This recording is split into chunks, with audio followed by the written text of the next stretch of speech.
بل أحياء ولكن لا تشعرون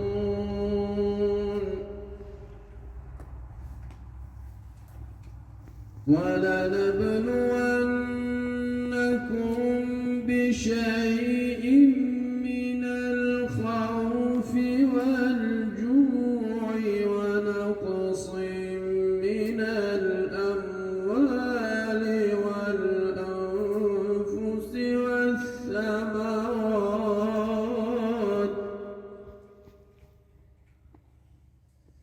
وبشر الصابرين الذين إذا أصابتهم مصيبة قالوا إنا لله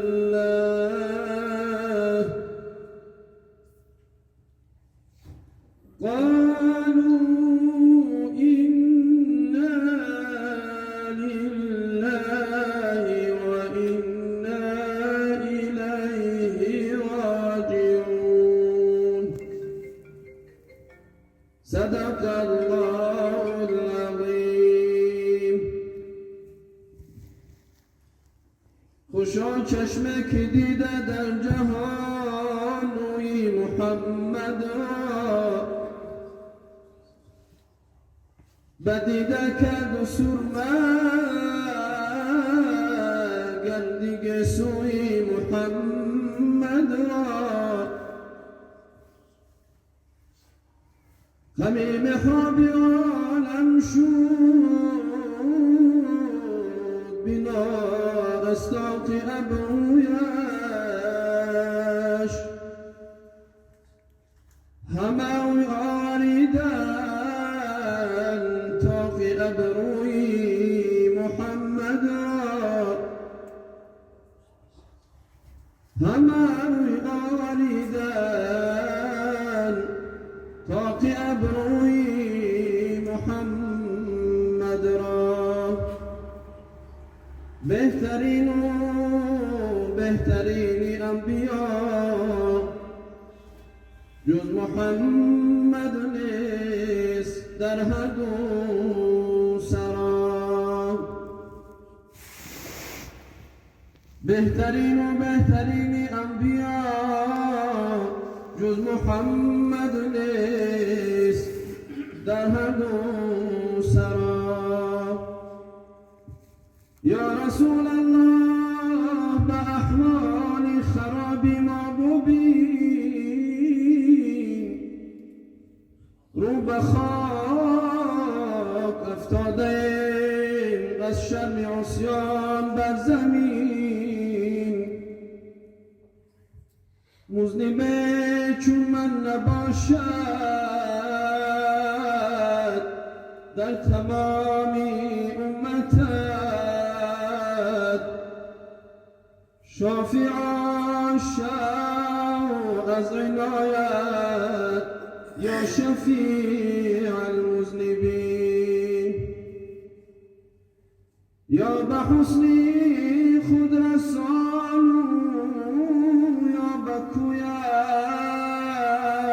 جان دهم زندون امیدم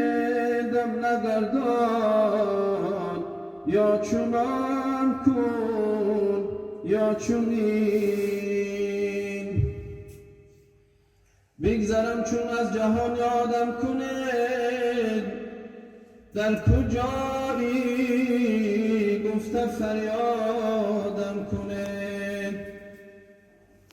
بعد مرگم تا نگردم به نشان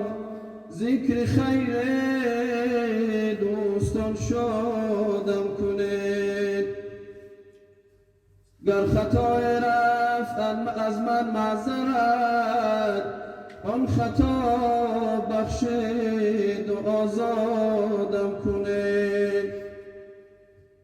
یاران و برادران مرا یاد کنید تابوت ما سیزی چوبی شمشاد کنید تابوت مرا قدم قدم بردارید در خاک سیاه مانند و فریاد کنید بر بیفتد در زمین زیر پا شود حیف عمر آدمی تا می رود کم می شود حیف عمر آدمی اول بهار آخر خزان حیف این نامی عزیز من از جهان گم می شود دانه گندم بیفتد در زمین نان می شود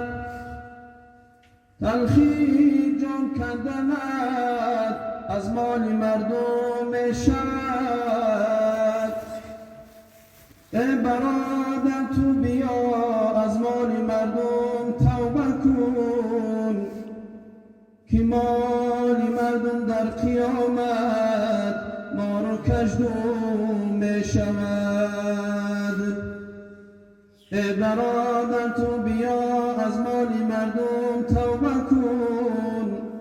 که مال مردم در قیامت ما رو کژدم می شود آب در شیرت مکن بهر فروش که از مزارت نعرها آید بگوش اللهم صل وسلم وبارك عليه سبحان ربك رب العزة عما يصفون وسلام على المرسلين والحمد لله رب العالمين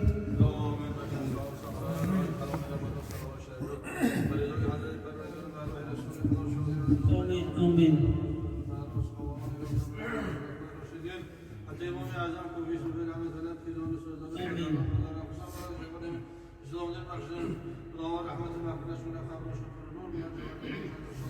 آمين